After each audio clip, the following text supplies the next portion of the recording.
Hello दोस्तों, इस video में साइंस के इंपॉर्टेंट चैप्टर विद्युत इलेक्ट्रिक करंट का इंपॉर्टेंट क्वेश्चन को डिस्कस करेंगे। तो सबसे पहला इंपॉर्टेंट क्वेश्चन है, विद्युत धारा को परिभाषित करें, इसका एसआई मात्रक लिखे। तो देखिए, विद्युत धारा किसे कहते हैं और इसका एसआई मात्रक क्या होता है। तो देखिए, विद्युत आवेश के प्रवाह की दर, विद्युत आवेश के प्रवाह की दर अर्थात एकांक समय में, मतलब छोटा सा टाइम पीरियड में, एकदम छोटा सा टाइम में प्रवाहित होने वाले विद्युत आवेश के परिमाण को विद्युत धारा कहते हैं। किसे कहते हैं? तो एकांक समय में जब किसी सुचालक तार से या किसी कंडक्टर से विद्युत आवेश जब गुजरता है, तो जितना विद्युत आवेश गुजरा है उसी को या उसी के परिमाण को विद्युत धारा कहा जाता है। क्लियर है? I is equal to Q by T होता है। I is equal to Q by T. I मतलब इलेक्ट्रिक करंट, Q आवेश और T टाइम। क्लियर?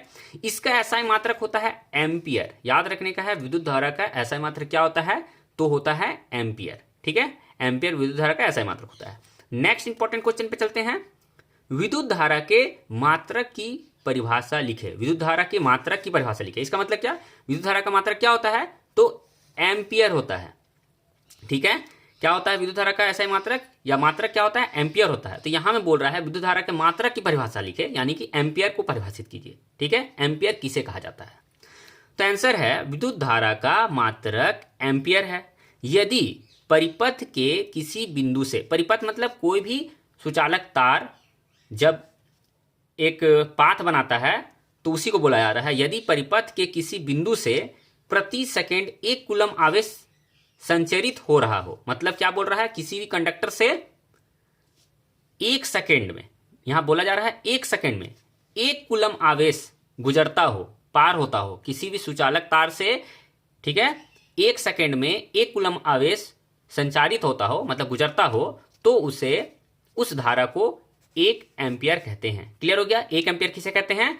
तो 1 एम्पियर ये है कि किसी भी परिपथ से एक बिंदु से प्रति सेकेंड 1 कूलम आवेश संचारित हो रहा हो, तो उस धारा को 1 एम्पियर कहते हैं। क्लियर है? 1 ampere is equal to 1 coulomb by 1 second. ठीक है, तो होप आपको ये विद्युत धारा के मात्रक को परिभाषित करे समझ आ गया होगा। नेक्स्ट क्वेश्चन पे चलते हैं। थर्ड नंबर है, विद्युत परिपथ किसे कहते हैं? विद्युत परिपथ किसे कहते हैं? विद्युत सेल, विद्युत बल्ब, एमीटर एवं स्विच को दर्शाते हुए एक विद्युत परिपथ का आलेख बनाएं। यहां पे बोला जा रहा है सेल, ठीक है, विद्युत बल्ब और एमीटर स्विच को लेकर यूज करके एक विद्युत परिपथ बनाएं। विद्युत परिपथ क्या होता है? परिपथ मतलब पाथ। किसका पाथ? विद्युत का पाथ। मतलब इलेक्ट्रिक करंट जिस रास्ते से होकर गुजरती है उसे विद्युत परिपथ कहते हैं। सिंपल है। ठीक है, अब यहां पे आंसर लिखना है कि हमें विद्युत परिपथ किसे कहते हैं। तो देखिए, किसी विद्युत धारा के सतत मतलब लगातार तथा बंद पथ को विद्युत परिपथ कहते हैं। विद्युत परिपथ किसे कहते हैं? किसी विद्युत धारा के सतत तथा बंद पथ को विद्युत परिपथ कहते हैं। क्लियर है? या विद्युत धारा के सतत प्रवाह को विद्युत परिपथ कहते हैं, ये भी हो सकता है। ठीक है, किसी विद्युत धारा के सतत तथा बंद पथ को विद्युत परिपथ कहते हैं। आप यहां देखिए क्या किया गया है। बंद परिपथ मतलब देखिए क्लोज है, पूरा बंद है, डब्बा है ना, ऐसा बंद है। यहां पे है सेल, बैटरी, सेल कुछ भी हो सकता है। यहां देखिए, यहां पे देखिए एक बड़ा वाला खींचा हुआ लाइन है, एक लास्ट में छोटा है। जिधर बड़ा लाइन खींचा जाता है ऐसे करके, वो होता है प्लस, और लास्ट जो छोटा होता है वो माइनस होता है। ठीक है, तो यहाँ इस साइड प्लस है, इस साइड माइनस है, और याद रखिए प्लस से होकर इलेक्ट्रिक करंट जाता है। देखिए धारा मतलब करंट जा रहा है, यहाँ पे एरो दिया है ऊपर की ओर, फिर यहाँ से ऐसे मुड़ा है और यहाँ पे लिखा है बल्ब। ठीक है, यहाँ बल्ब बना दिया गया है, बल्ब से होकर गुजरा है, और यहाँ पे प्लस है, इधर माइनस, क्योंकि प्लस से होकर गुजरता है। यहाँ एमीटर है, और फिर यहाँ से एक स्विच डाला गया है और यहाँ पे वो माइनस की तरफ चला गया। तो ये है विद्युत परिपथ। एमीटर क्या करता है? याद है ना, एमीटर ये करता है कि कोई भी विद्युत परिपथ में एमीटर को जब लगाया जाता है तो वो उस पथ से गुजरने वाले विद्युत धारा को मापता है, इलेक्ट्रिक करंट को नापता है कि कितना विद्युत गया है। क्लियर है? एमीटर का काम ये होता है। स्विच क्या होता है? स्विच का तो काम जानते हैं हम लोग, ऑन ऑफ करने के लिए, परिपथ में विद्युत धारा प्रवाहित कराने के लिए तथा बंद करने के लिए इसका इस्तेमाल करते हैं। ये है विद्युत परिपथ। यहाँ पे हमें बोला जा रहा था कि विद्युत परिपथ बनाने, ये विद्युत परिपथ बनाया गया है। क्लियर है? नेक्स्ट पॉइंट पे चलते हैं। 4 नंबर है क्वेश्चन। यहां पे देखिए, यहां क्या बोला जा रहा है, यह कहने का क्या तात्पर्य है, यह कहने का क्या तात्पर्य है कि दो बिंदुओं के बीच विभवांतर 1 वोल्ट है। दो बिंदुओं के बीच विभवांतर 1 वोल्ट है। इसका मतलब क्या होता है, क्या मीनिंग है इसका, 1 वोल्ट इज इक्वल टू क्या होता है। इसका अर्थ यह है, आंसर में है, इसका अर्थ यह है किसी धारावाही चालक के दो बिंदुओं के बीच, किसी धारावाही चालक के दो बिंदुओं के बीच मतलब 2 पॉइंट के बीच एक कूलम आवेश को एक बिंदु से दूसरे बिंदु तक ले जाने में 1 जूल कार्य किया जाता है। ये क्या बोला जा रहा है, मान लेते हैं कोई वायर है, ठीक है, इस पॉइंट से इस पॉइंट तक, इस पॉइंट से इस पॉइंट तक जब दो बिंदुओं के बीच मतलब ये पॉइंट और ये पॉइंट के बीच एक कूलम आवेश को एक बिंदु से दूसरे बिंदु तक ले जाने में 1 जूल कार्य किया जाता है, कार्य होता है, तो उसे 1 वोल्ट कहते हैं। सिंपल भाषा में यही है कि यदि कोई भी विद्युत चालक तार के एक पॉइंट से दूसरे पॉइंट तक जब 1 कूलम आवेश गुजरता है या लेके जाया जाता है तो उसे 1 जूल एनर्जी खर्च होता है, तो इसे ही 1 वोल्ट कहा जाता है, सिंपल भाषा में। क्लियर है। आगे 5 नंबर पे चलते हैं। देखिए 5 नंबर क्वेश्चन भी बहुत इंपॉर्टेंट क्वेश्चन है, अक्सर एग्जाम में इस तरह के क्वेश्चन पूछे जाते हैं। क्या है, चालक है, अचालक है, अर्धचालक है, अति चालक के उदाहरण सहित समझाएं। क्लियर है। चालक किसे बोलते हैं, अचालक क्या है, अर्धचालक क्या है, अति चालक क्या है, तो समझते हैं एक करके। चालक किसे कहते हैं, जिन पदार्थ में विद्युत मुक्त रूप से प्रवाहित हो सकती है, ठीक है, उन्हें विद्युत चालक कहते हैं, मतलब कंडक्टर कहते हैं।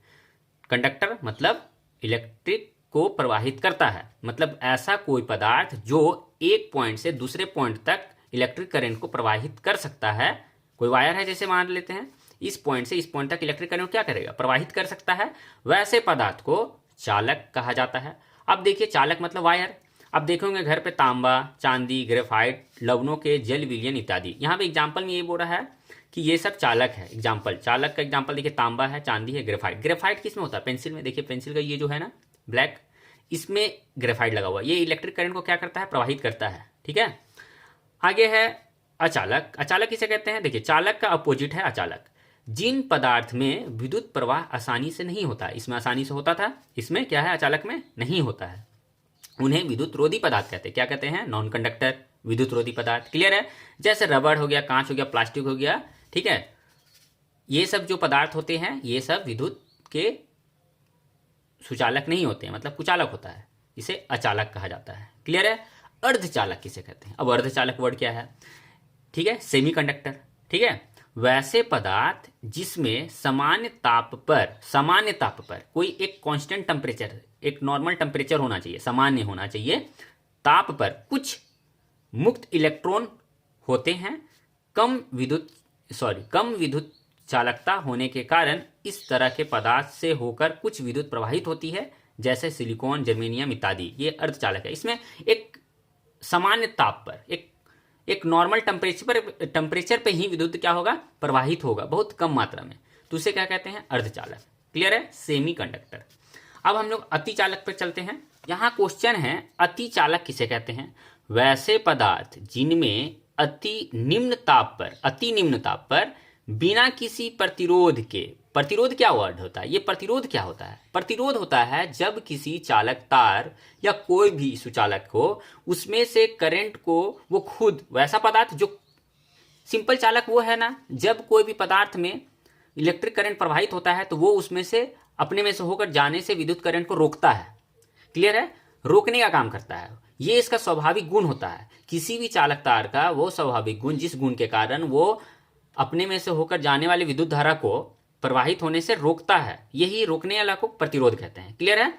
तो प्रतिरोध के विद्युत का गमन होता है, अति चालक कहलाता है, जैसे सीसा, जिंक। क्या बोल रहा है, वैसे पदार्थ जिनमें अति निम्न ताप पर बिना किसी प्रतिरोध के, अति निम्न ताप पर मतलब बहुत ही, मतलब निम्न ताप पर, लोअर टेम्परेचर पर, बिना किसी प्रतिरोध का, विदाउट एनी रेसिस्टेंस, ठीक है, विद्युत का गमन होता है, फ्लो हो सकता है इलेक्ट्रिक करंट, अति चालक कहा जाता है, सुपर कंडक्टर। ठीक है, conductor, non conductor, semi conductor, और ये है अति चालक, सुपर कंडक्टर। क्लियर है। इसे सुपर कंडक्टर या अति चालक कहते हैं। फिर से समझते हैं, वैसे पदार्थ जिसमें अति निम्न ताप पर बिना किसी प्रतिरोध के विद्युत धारा प्रवाहित हो सकता है, गमन हो सकता है, गमन मतलब प्रवाहित होना, इसे ही अति चालक कहते हैं, जैसे सीसा और जिंक इत्यादि। ये है सुपर कंडक्टर है। क्लियर है? अब आगे पढ़ते हैं हम लोग। देखिए प्रतिरोध क्या है, यहां आया ना प्रतिरोध। अब ये क्वेश्चन को हम लोग इसमें प्रतिरोध आ गया और हम लोग यहाँ प्रतिरोध पढ़ेंगे, तो पहले से बच्चों को कैसे पता चलेगा कि प्रतिरोध क्या होता है? आप समझते हैं प्रतिरोध क्या होता है? प्रतिरोध क्या है? किसी चालक का प्रतिरोध किन कारणों पर निर्भर करता है। तो यहाँ पे है प्रतिरोध, पदार्थ का वह गुण है जो धारा के प्रवाह में रुकावट डालता है, मतलब धारा के प्रवाह को रुकावट डालेगा। कोई भी तार हो, वो अपने में से करंट जब प्रवाहित होता है तो वो उसमें रोकने का काम करता है। ठीक है, इसका ऐसा मात्रक ओम होता है। क्या होता है? ओम। ओम को कैसे दिखाते हैं? ऐसे करके दिखाते हैं, ये है सिंबल। ठीक है, तो प्रतिरोध किसी भी पदार्थ का वह स्वाभाविक गुण है या फिर वह गुण है जिस गुण के कारण वह अपने में से होने वाले विद्युत धारा प्रवाह को रोकने का काम करता है, इसे ही विद्युत प्रतिरोध कहा जाता है। क्लियर है? इसका ऐसा मात्रक ओम होता है। ठीक है, अब देखिए किसी चालक का प्रतिरोध निम्न बातों पर निर्भर करता है। क्या क्या बात होता है जिस पर प्रतिरोध डिपेंड करता है? तो देखिए, फर्स्ट है चालक की लंबाई पर। यदि कोई भी वायर का लंबाई बहुत ज्यादा रहेगा तो उसमें प्रतिरोध ज्यादा होगा। एग्जाम्पल, आप समझिए आपके पास एक छोटा सा सेल बैटरी है, एक तरफ पॉजिटिव टर्मिनल, एक तरफ माइनस टर्मिनल। क्लियर है? अब ये छोटा सा मान लेते हैं बैटरी है, यहाँ पे मैंने बनाया है सेल। ठीक है, यहाँ पर क्या है? एक पॉजिटिव टर्मिनल, एक नेगेटिव। क्लियर? धन और ऋण। अब यहाँ मान लेते हैं एक छोटा सा बैटरी है, ये जो सेल है इसमें हम 5 मीटर का वायर लेके आएंगे और इसमें एक तरफ लगा देंगे, एक तरफ यहाँ लगा देंगे और इसमें बहुत लंबा वायर ले लेंगे और उसमें हम लोग एक तो बल्ब लगा देंगे। तो क्या होगा? बल्ब बहुत धीरे धीरे जलेगा, नहीं जलेगा।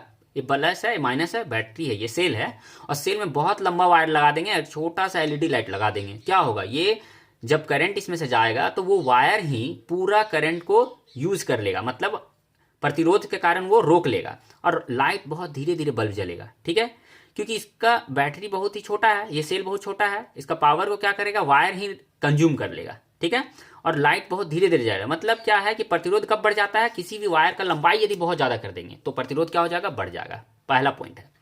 सेकेंड है उसके अनुप्रस्थ काट का क्षेत्रफल। अनुप्रस्थ काट का मतलब क्या है?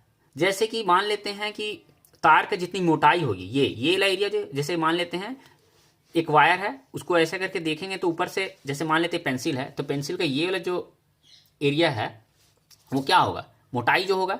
तो यही अनुप्रस्थ काट का क्षेत्रफल पर भी डिपेंड करता है प्रतिरोध, कि जितना ज्यादा अनुप्रस्थ क्षेत्रफल होगा उतना ही प्रतिरोध ज्यादा होगा। ठीक है, अब क्या बोल रहा है थर्ड नंबर? उसके पदार्थ की प्रकृति पर भी डिपेंड करता है। प्रकृति मतलब क्या? नेचर। क्लियर? अब जैसे सोना चांदी है तो ये बहुत ही कम मात्रा में क्या करता है? इलेक्ट्रिक करंट का प्रतिरोध करता है, रेसिस्टेंस बहुत ही लो होता है। ठीक है, सिल्वर और गोल्ड का।